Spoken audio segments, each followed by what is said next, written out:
Hello everyone and welcome to my channel knowledge fusion. आज हम पढ़ने वाले हैं डिसीजन मेकिंग का फोर्थ प्रोग्राम।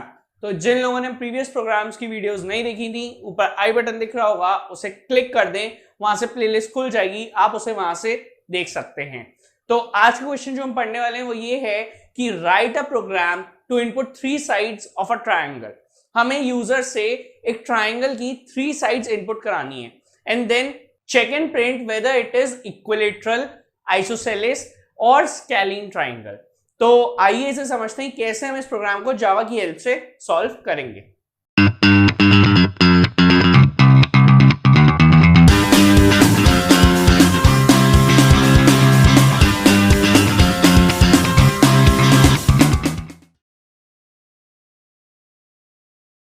तो अब हम बात करते हैं कैसे हम किसी ट्रायंगल को बोल सकते हैं कि क्या वो इक्विलेटरल है, आइसोसेलेस है या फिर स्केलिन है।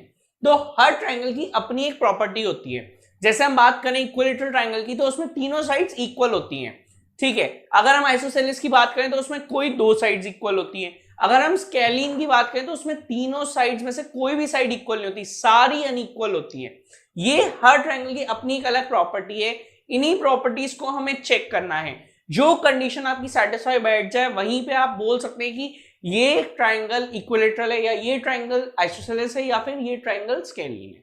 अब बात करते हैं, हमें एक चीज और चेक करनी है जो हम भूल जाते हैं या बच्चे कभी कभी कंफ्यूजन में रह जाते हैं कि ये क्या होगा या नहीं होगा। सबसे पहले हमें ये चेक करना है कि क्या जो तीन साइड यूजर ने इनपुट की हैं क्या हम उससे एक ट्राइंगल बना भी सकते हैं या नहीं। ऐसा थोड़ी ना कि कोई भी साइड हम इनपुट करें वो एक ट्राइंगल बन जाए, ऐसा कभी नहीं होता। तो अब इस चीज को समझते हैं। आप जैसा कि देख सकते हैं, हमेशा जावा की स्टार्टिंग मैंने आपको बताया क्लास से होती है।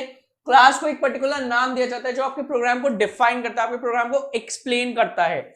मैं डिसीजन मेकिंग क्वेश्चन कर रहा हूं और ये जो कंसेप्ट है ये मैं आपको ट्राइंगल के ऊपर समझा रहा हूं, इसलिए मैंने क्लास को ट्राइंगल नाम दिया है।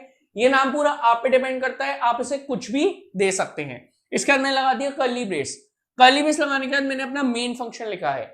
मेन फंक्शन क्या करता है? मेन फंक्शन आपके पूरे प्रोग्राम की प्रोसेसिंग में आपकी हेल्प करता है।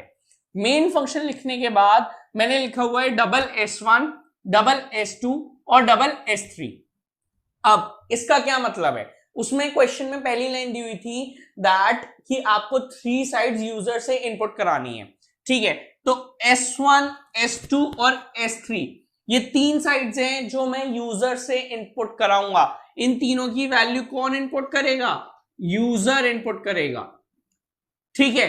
अब बात करते हैं जो आगे डबल लगा हुआ है इसका क्या मतलब है?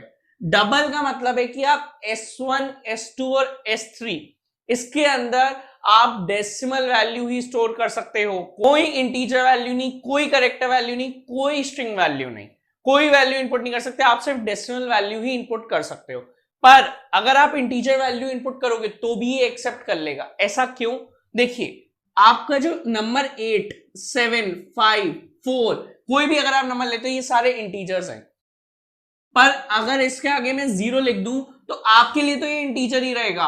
पर as a compiler, as a computer जो आपका प्रोग्राम कंपाइल कर रहा है, उसको सॉल्व कर रहा है, उसके लिए ये वैल्यू डबल में कन्वर्ट हो गई। क्योंकि डबल का मतलब क्या है कि पॉइंट आना चाहिए। इसमें पॉइंट आ रहा है, भले ही पॉइंट के बाद 0 हो। तो जब भी आप इंटीजर इनपुट करोगे और अगर आप डबल वेरिएबल के अंदर कर रहे हो तो वो पॉइंट 0 ले लेगा। तो एक तरीके से आप ये कह सकते हो कि आप डबल के अंदर इंटीजर वैल्यू भी इनपुट कर सकते हो और डेसिमल वैल्यू भी। जो आप इंटीजर वैल्यू इनपुट करोगे बस ये बात ध्यान रखिएगा वो उसे ऑटोमेटिकली डबल में कन्वर्ट कर देगा पॉइंट 0 लगा के, ठीक है। इतनी बात हमारी क्लियर हो गई। हमें ये पता चल गया डबल का मतलब क्या है। डबल एक डेटा टाइप है।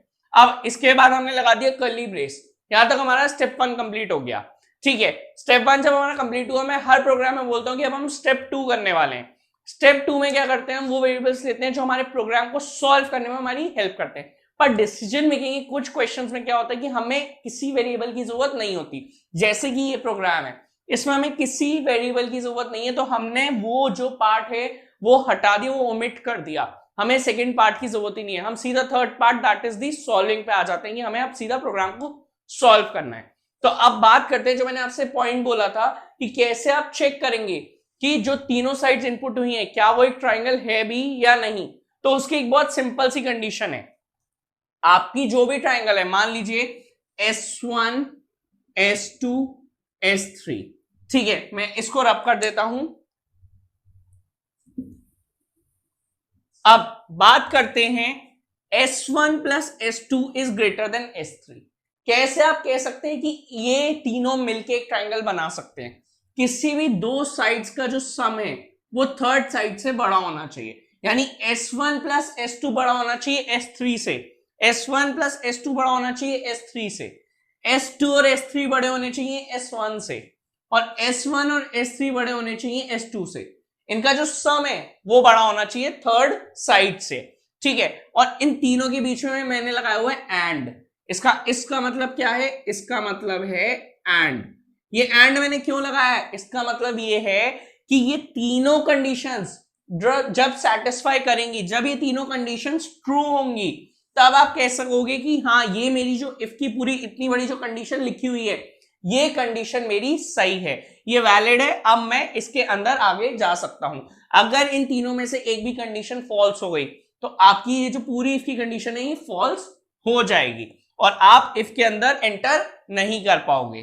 ठीक है, तो अब हम दो एग्जांपल्स ले लेते हैं जिसमें मैं आपको एक तो ये बता दूं कि अगर ये इफ की कंडीशन फॉल्स हो गई तो क्या होगा, और अगर इफ की कंडीशन ट्रू हो गई तो क्या होगा। तो चलिए आपको समझाने के लिए मैं S1, S2 और S3 के लिए कुछ एग्जांपल्स लेता हूं। मान लेते हैं S1 में यूजर ने इनपुट किया 2, S2 में यूजर ने इनपुट किया 5 और S3 में यूजर ने इनपुट कर दिया 9। ये तीन साइड यूजर ने इनपुट करी। ठीक है, अब इन तीन की वर्किंग से यूजर ने हमें बोला कि चेक करके बताओ कि ये जो मैंने साइड्स इनपुट किए इससे कौन सा ट्राइंगल बन रहा है। तो सबसे पहले मैंने ये सोचा कि मैं ये तो चेक कर लूं कि क्या ये तीनों साइड्स मिलके एक ट्राइंगल बना भी रही है या नहीं। ठीक है, तो अब मैंने चेक किया क्या S1 और S2, S1 प्लस S2 कितना है? 2 प्लस 5 कितना हो गया? 7। क्या 7 इज ग्रेटर देन 9? क्या 7 9 से बड़ा है? कंडीशन हो गई फॉल्स। अब उसके बाद लगा हुआ है एंड। इसका मतलब ये, जब आपकी पहली कंडीशन फॉल्स हो गई ना तो आप आगे बढ़ोगे ही नहीं, आप आगे बढ़ ही नहीं सकते, क्योंकि इसका मतलब ये, जब आपकी पहली कंडीशन फॉल्स हो गई और एंड लगा हुआ है तो आप चाहे आगे की कितनी भी कंडीशंस ट्रू कर लो, आपकी ये पूरी इफ की कंडीशन फॉल्स हो गई। एंड का मतलब मैंने अभी आपको बताया था कि तीनों कंडीशन, सारी कंडीशंस जो भी लगी हुई है, यहाँ तो 3 लगी हुई है, जितनी भी कंडीशंस लगी हुई इफ में वो सारी सेटिस्फाई करनी चाहिए, सारी ट्रू होनी चाहिए। तो ये जो इफ का जो ब्रेस है ना, ये यहां से लेके यहां तक लग रहा है। अगर ये कंडीशन ट्रू होती तो ये पूरा पार्ट जो ब्रेस के अंदर लिखा हुआ है ये पूरा रन करता, पर जैसे ही कंडीशन फॉल्स हो गई तो फॉल्स में क्या होता है इफ के केस में कि एल्स वाला पार्ट रन करता है। ठीक है, तो जैसे ही इफ की कंडीशन फॉल्स हुई, हम एल्स वाले पार्ट को हमने देखा, एल्स में क्या लिखा हुआ है, अगर ये कंडीशन नहीं हो तो क्या हो। अब ये कंडीशन नहीं है तो एल्स में लिखा हुआ है SOPLN। सबसे इंपॉर्टेंट बात, आप SOPLN यूज नहीं कर सकते, आपको फुल फॉर्म system.out.println यूज करना है। ln हम नेक्स्ट लाइन या न्यू लाइन के लिए यूज करते हैं। जब भी आपको लाइन चेंज करनी होती है तब हम ln लगाते हैं, और अगर आपको लाइन चेंज नहीं करनी होती तो आप यहाँ पे ln नहीं लिखोगे, आप लिखोगे system.out.print। तो ये क्या करता है, इसके अंदर हम जो भी लिखते हैं वो आउटपुट स्क्रीन पे प्रिंट हो जाता है। तो क्या होगा, अब इस बार जब हमारी इफ की वाली कंडीशन फॉल्स हुई तो एल्स पार्ट रन करेगा, तो जब SOPLN रन करेगा तो आपकी आउटपुट स्क्रीन पे क्या लिखा हुआ आ जाएगा, ट्राइंगल इज नॉट पॉसिबल। ये चीज आपके आउटपुट स्क्रीन पे लिखी हुई आ जाएगी, यानी ये हमें बता देगा जो साइड्स इनपुट हुई हैं वो साइड्स सही नहीं है, वो एक ट्राइंगल बना ही नहीं सकती। तो हम कैसे चेक करें कि वो इक्विलेटरल है, आइसोसेलेस है या स्केलीन है? तो हम नहीं चेक कर सकते। ठीक है, अब एक एग्जांपल और ले लेते हैं, मैं इसको रब कर देता हूं। अब हम एक सिंपल सा एग्जांपल ले लेते हैं 3 4 5।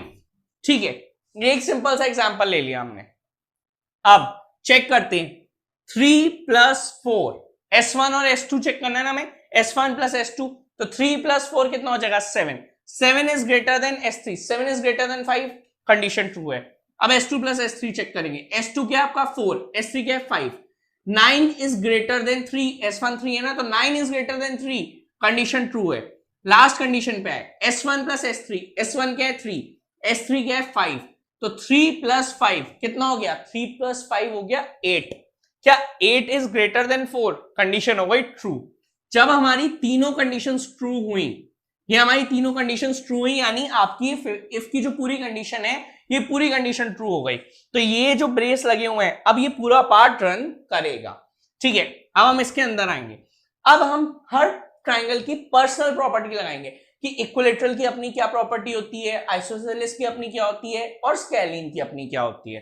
ठीक है, तो अब हम बात करते हैं इफ इक्विलेटरल की क्या बताई थी मैंने आपको कि तीनों साइड्स इक्वल होनी चाहिए, S1 इक्वल होनी चाहिए S2 के, S1 equal equal S2, S2 equal equal S3 और जो S2 जो सेकंड साइड है वो थर्ड साइड की इक्वल होनी चाहिए और थर्ड साइड जो है वो फर्स्ट साइड की इक्वल होनी चाहिए। यानी इनडायरेक्टली इससे तीनों ही साइड्स इक्वल हो गई, क्योंकि अगर S1 S2 के इक्वल है और S2 S3 के इक्वल है, S1 equal to S2, S2 equal to S3, तो ऑटोमेटिकली तीनों ही साइड्स इक्वल हो जाएंगी। और लास्ट हमने फिर से बोला है S3 is equal to S1, तो तीनों ही साइड्स अगर इक्वल होती है तो वो एक इक्विलेटरल ट्रायंगल हो जाएगा।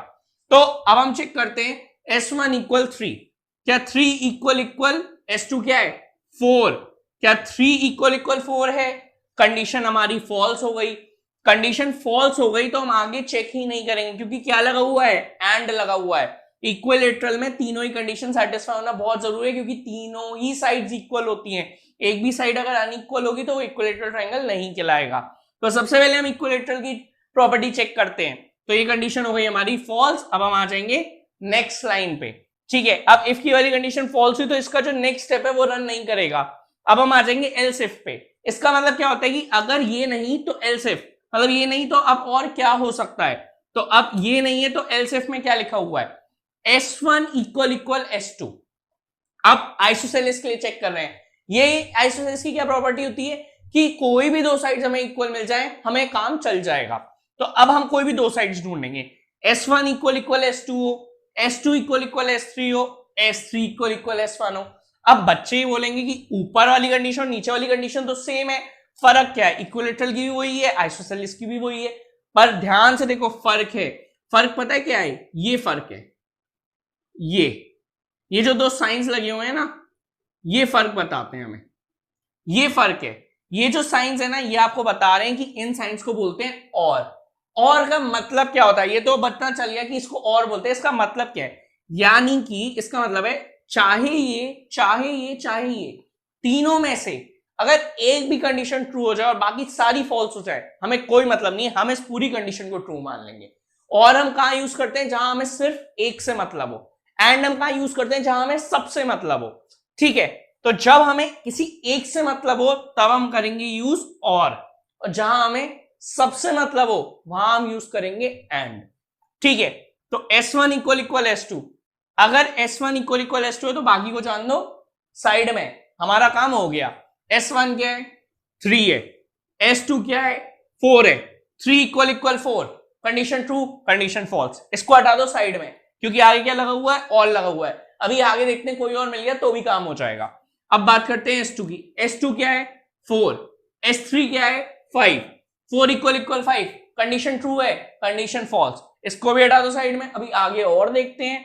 अब S3 क्या है, S3 की वैल्यू है 5, S1 की वैल्यू क्या है, S1 की वैल्यू है 3, 5 इक्वल इक्वल 3, क्या कंडीशन ट्रू है, कंडीशन हो गई फॉल्स। ओहो, यहां पे तो हमारी सारी कंडीशन फॉल्स हो गई, यानी ये कंडीशन भी हमारी फॉल्स हो गई। तो ऊपर वाली कंडीशन भी हमारी फॉल्स हो गई, नीचे वाली कंडीशन भी हमारी फॉल्स हो गई। अब हम आ जाते हैं नेक्स्ट स्टेप पे, क्योंकि SOPLN अब ये वाला रन नहीं करेगा, क्योंकि एल्स इफ हमारा फॉल्स हो गया तो ये रन नहीं कर सकता। अब हम नेक्स्ट स्टेप पे आए तो क्या लिखा हुआ है एल्स इफ। अब एल्स इफ में क्या है, अब ये नहीं तो ये, अब ये भी नहीं तो अब ये देख लेते हैं। तो अब इसमें क्या है, स्केलिन की प्रॉपर्टी क्या होती है कि तीनों ही साइड्स अनइक्वल होनी चाहिए, कोई किसी से भी मैच नहीं करना चाहिए। ठीक है, तो अब बात करते हैं S1 is not equal to S2, क्या S1 S2 के इक्वल नहीं है, कंडीशन ट्रू है या नहीं, सबसे पहले देख लेते हैं। S1 की वैल्यू क्या है 3, S2 की वैल्यू क्या है 4, क्या 3 4 के इक्वल है, नहीं है, कंडीशन पहली ट्रू हो गई। अब ऐसा नहीं है कि पहली ट्रू हो गई तो हमारा काम हो गया, इस बार और नहीं है, इस बार क्या लगा हुआ है, इस बार एंड लगा हुआ है, मतलब जितनी भी कंडीशन है सारी सबसे हमें मतलब है, सारी ट्रू होनी चाहिए तब हम ट्रू मानेंगे। अगर एक भी फॉल्स हो गई ना, एक भी पीछे छूट गई तो हम इस कंडीशन को फॉल्स मान लेंगे। तो अब पहली कंडीशन जो है वो हमारी ट्रू हो गई। अब बात करते हैं दूसरी कंडीशन की। दूसरी कंडीशन क्या है, S2 is not equal to S3, S2 की वैल्यू क्या है 4, S3 की वैल्यू क्या है 5, क्या 4 इज नॉट इक्वल टू 5, क्या 4 5 के इक्वल नहीं है, नहीं है, कंडीशन ट्रू हो गई। अब दोनों हो गई। अब तीसरी वाली को चेक करेंगे, तीसरी वाली क्या है S3 is not equal S1, S3 की वैल्यू है 5, S1 की वैल्यू है 3। क्या 5 is not equal 3? 5 is not equal 3, हमारी कंडीशन ट्रू हो गई। तो जब हमारी सारी कंडीशन ट्रू हो गई तो हम इस इफ की कंडीशन को ट्रू मान लेंगे। अब हमारा इस बार आउटपुट स्क्रीन पे क्या प्रिंट हो जाएगा? स्केलीन ट्राइंगल प्रिंट हो जाएगा। यानी ये हमें बता देगा कि जो आपने साइड्स इनपुट की थी वो एक स्केलीन ट्राइंगल की साइड्स थी। अब बात करते हैं कब इक्विलेटरल ट्राइंगल प्रिंट होता है और कब आइसोसेलेस ट्राइंगल। अगर मैं इसको ऐसा कर देता कि S2 की जगह में ले लेता 3 और S3 की भी जगह में ले लेता 3, तो इसमें क्या होता? S1 इक्वल इक्वल होता है S2 के, S1 S2 के इक्वल है, S2 इक्वल इक्वल होता है S3 के, S2 S3 के इक्वल हो जाता, और S3 S1 की इक्वल है, S3 S1 की इक्वल हो जाता। तीनों कंडीशंस ट्रू हो जाती तो क्या होता? मेरा इक्विलेटरल ट्राइंगल प्रिंट हो जाता। अब आइसोसेलेस का भी बात कर लेते हैं। मान लीजिए मैं बस S3 की साइड बदल दे रहा हूं। S3 में मैं ले लेता 12, या नॉट से 12, वी आर टेकिंग 5, ठीक है। S3 में हम ले लेते हैं 5। अब 5 से बात करते हैं। मैंने 12 इसलिए लिया क्योंकि फिर वो ट्राइंगल की प्रॉपर्टी को फॉल्स कर देता, इसलिए।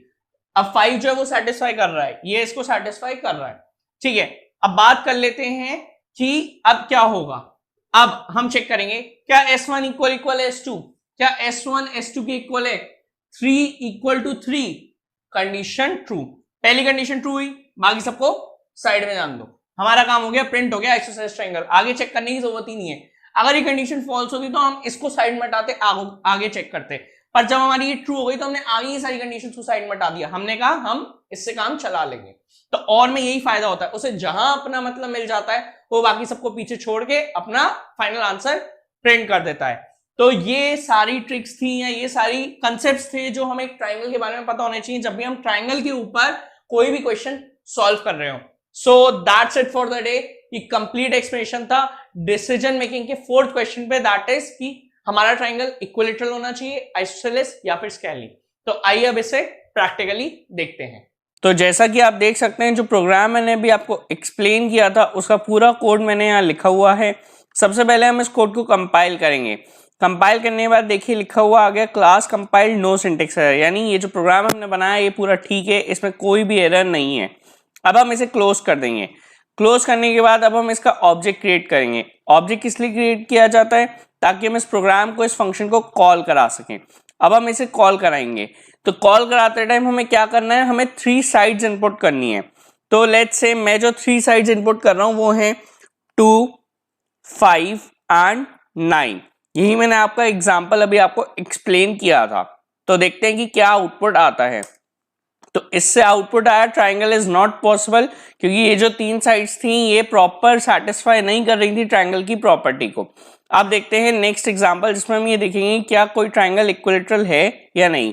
तो मैं एंटर करता हूँ 7, 7, 7। मैंने तीनों साइड्स इक्वल डाली हैं, तो देखना पड़ेगा कि क्या ये ट्राइंगल इक्वल आता है या नहीं। तो ये देखिए, तो प्रिंट हो गया इक्विलेटरल ट्राइंगल, यानी हमारी प्रॉपर्टी सही काम कर गई। अब नेक्स्ट एग्जांपल देखते हैं जिसमें हम चेक करेंगे कि क्या ट्राइंगल आइसोसेलेस है या नहीं। तो इसमें मैं 2 साइड्स इक्वल डालूंगा, लेट्स से 7, 7 एंड 3, ठीक है। तो अब देखते हैं कि ये आइसोसेलेस आता है या नहीं। तो ये देखिए, ये ट्राइंगल क्या आ गया? आइसोसेलेस ट्राइंगल आ गया। अब लास्ट एग्जांपल जो मैंने आपको एक्सप्लेन किया था इसमें तीनों साइड्स अनइक्वल हैं, एक भी साइड इक्वल नहीं है, जैसे 3, 4 एंड 5। तो देखते हैं क्या आउटपुट आता है। तो आउटपुट आ गया स्केलिन ट्राइंगल, क्योंकि लास्ट प्रॉपर्टी जो थी वो स्केलिन की थी जिसमें एक भी साइड इक्वल नहीं थी। तो इससे हमें श्योर हो गया जो प्रोग्राम हमने बनाया वो बिल्कुल करेक्ट है। आई होप आपको ये क्वेश्चन क्लियर हुआ होगा। अगर ये वीडियो पसंद आई हो तो इसको लाइक करें, शेयर करें और चैनल को जरूर सब्सक्राइब करें। और एक इंपॉर्टेंट बात, अगर आपको कोई भी कैसा भी डाउट है या फिर कोई भी क्वेरी है तो आप मुझे कांटेक्ट कर सकते हैं। मेरी मेल आईडी, मेरा कांटेक्ट नंबर और मेरी इंस्टाग्राम आईडी डिस्क्रिप्शन बॉक्स में अवेलेबल है। Have a good day.